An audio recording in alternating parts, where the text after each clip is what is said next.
So for this next video, we're going to do our cauliflower buffalo bites. So for this one, we're gonna go heavy on the avocado oil because we will be frying. We have a lot of substitutions in this recipe. We have an almond flour here, chickpea flour. We have the coconut sugar. So we're gonna ask Dr. Lewis what are the appropriate ways to use these substitutions and why we use them while we cook these. Well, I love the almond flour substitute because it's a gluten-free alternative. Also, almond flour is actually really rich in iron and magnesium. So when we're thinking about substitutes, it's really cool to use whole foods. So you're getting the whole nutrient profile and benefit of that food. But here we have the whole almond just powdered up, and it's substituting the gluten wheat flour that you otherwise would use. So what are the differences between the avocado and the olive oil as far as when we're using different temperatures like frying, sauteing, or just using as a drizzle on a salad dressing? Avocado oil can really handle the high heat when cooked without becoming broken down in a molecule that's actually cancer causing. Whereas olive oil, while it has the good fats in it, it's better at a lower temperature. So if you're using that on salads or you're not heating it, that's great. But when it comes to actually heating food, avocado oil is a better alternative because it can handle the high heat without becoming a carcinogen. And then we have the coconut sugar here that we've incorporated into a lot of our recipes instead of the brown sugar or the white sugar. Well, coconut sugar is a lower glycemic index, so that means that it doesn't spike your blood sugar in the same way that the white or bleached sugars do. When you're substituting a bleached or white sugar with a coconut sugar, it's a better nutrient profile, and then again, you get that more even blood sugar instead of the spikes that come with the bleached sugar. So for this particular recipe, we do have a ready-made sauce. It's our ready-made buffalo sauce. It is a low sodium variety, so we always like to look for the low sodium varieties when we're going for a ready-made sauce. For all of our other components, we have here our cauliflower that's already been broken down.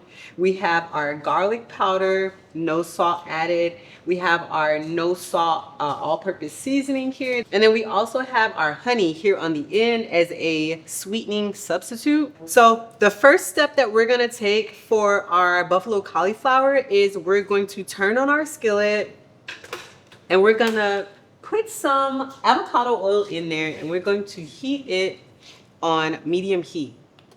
So while we wait on this to heat, we're going to take our flour and our dry ingredients and mix them all together.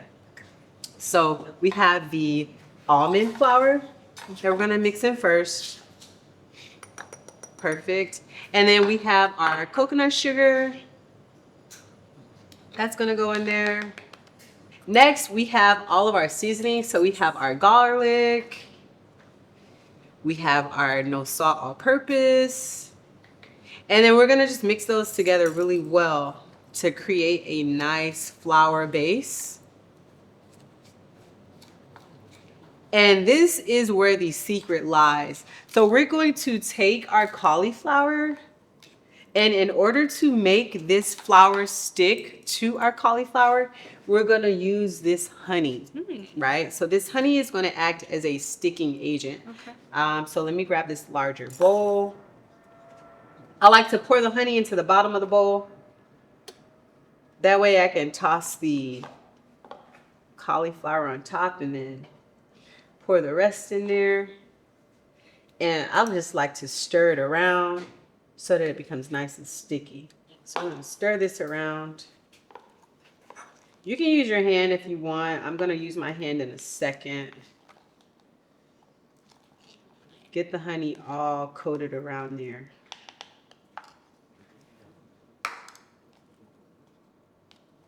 Now we're gonna take this and we're gonna introduce it to our cauliflower.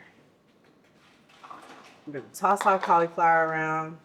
And as I toss the cauliflower around and I get each piece incorporated into the batter, I like to introduce it right back into the other bowl and sprinkle it on top. You see how that is? So I like to get every piece coated with almond flour. And then I take that piece and I place it down on our baking pan. I do the next one, toss it around, place it there, one after the other.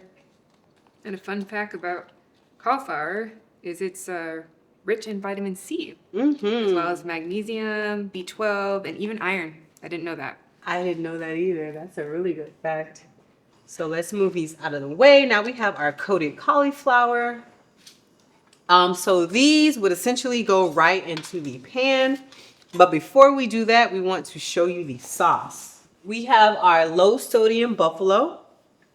So this particular sauce that we're using has 120 milligrams of sodium. So amazing. it is below the threshold. And if you've noticed, we've not used any other salt in this recipe. So what we're gonna do is we're gonna add the other components to the sauce.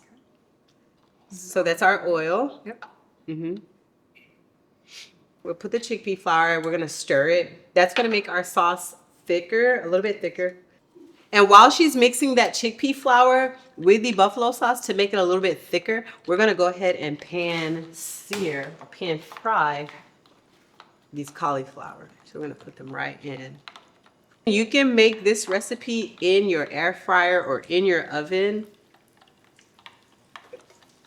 but we like to do it the easy way and show you guys the best, fastest way to do it at home.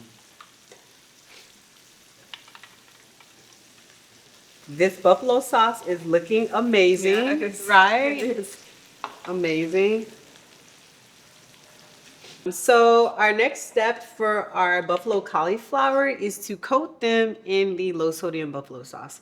So once we pan sear them in our avocado oil and our almond flour, we're gonna take each individual cauliflower and we're just gonna coat it in the buffalo sauce that we prepared. Place it down. And we're just gonna do that for each individual one. Again, this is a low sodium option, and this is an option for those of us that don't have an air fryer or don't really like to indulge in too much fried foods. We're gonna go ahead and we're gonna pop this into our toaster oven or into our regular oven for about 20-30 minutes. Once we take it out, it'll be chef's kiss and we'll have some cauliflower wings. So here are our buffalo cauliflower. They're fresh out of the oven or air fryer, whichever method you prefer. So we're gonna go ahead and we're gonna place them on our plate. Really, really yummy, looking really nice. And then just to top it off, we're gonna do some spring onions to give it that extra oomph.